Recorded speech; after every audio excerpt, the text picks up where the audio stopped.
इस 391 राज्याभिषेक दिवस में शिरकत करके मुझे बहुत हर्ष और उल्लास की अनुभूति हो रही है। और आज हम सारे लोगों ने मिलकर ये चर्चा की कि हम पूरे समाज के सामने आगे आने वाले में क्या क्या ऐसे ज्वलंत विषय हैं जिन पे हमें चिंतन और मंथन करना है। फॉर एग्जाम्पल, काशी और मथुरा मुक्त हो, भोजशाला मुक्त हो, संभल जल्द से जल्द मुक्त हो, जो न्यायालयीन संघर्ष है इसके बारे में अवगत कराया गया। साथ जो संविधान की प्रस्तावना में सेकुलर और सोशलिस्ट वर्ड गलत ढंग से जोड़ा गया, minority commission act, minority ministry, ये सारी बातें खत्म की जाएं। किस तरह से कन्वर्जन की घटनाएं बढ़ी हुई हैं, इसको रोका जाए। इन सारे विषयों पे एक वृहद चर्चा हुई और मुझे आशा है कि हम पूरे सारे लोग संगठित होके सामाजिक रूप से एक चेतना पैदा करने में सक्षम हों।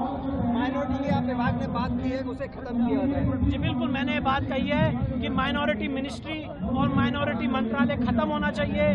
जब संविधान सभा में चर्चा हुई थी तब भी ये बोला गया था कि जब हम सबको आर्टिकल 14 के माध्यम से समानता का अधिकार दे रहे हैं तो माइनॉरिटी का प्रोविजन नहीं रहना चाहिए। और ये कौन सी मानसिकता थी जिसके कारण आर्टिकल 29-30 जोड़ा गया। इसके माध्यम से आज हिंदू समाज ठगा हुआ, डिस्क्रिमिनेटेड महसूस कर रहा है। ये सारी बातें संवैधानिक रूप से, लीगल रूप से मैंने सबके सामने रखी। समय आ चुका है संविधान में बदलाव करने का। बिल्कुल, मुझे ऐसा लगता है कि संविधान में जो इम्पोर्टेंट एरियाज हैं उसमें बदलाव होना चाहिए। और मैं उन बदलावों की बात कर रहा हूं जो संविधान में की गई।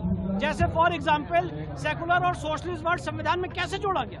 बदलाव के माध्यम से जोड़ा गया। और उसको हटाना है तो बदलाव के माध्यम से हटाना है। अगर संविधान के आर्टिकल 30 सब क्लॉज 1 को गलत ढंग से जोड़ा गया बिना कोई चर्चा के, संविधान की मूल मंशा के खिलाफ, तो उसको भी अगर हटाना है तो कॉन्स्टिट्यूशनल अमेंडमेंट के माध्यम से हटाना है। बिल्कुल, हमारी ये मांग है कि मथुरा श्री कृष्ण जन्मभूमि जल्द से जल्द मुक्त कराई जाए और जो न्यायालय में मामला चल रहा है उसको फास्ट ट्रैक किया जाए। हमारे पास सारे प्रूफ, फैक्ट्स, फिगर्स हैं और हम ये चाहते हैं कि जल्द से जल्द ये केस अपने निर्णायक मोड़ पे पहुंचे।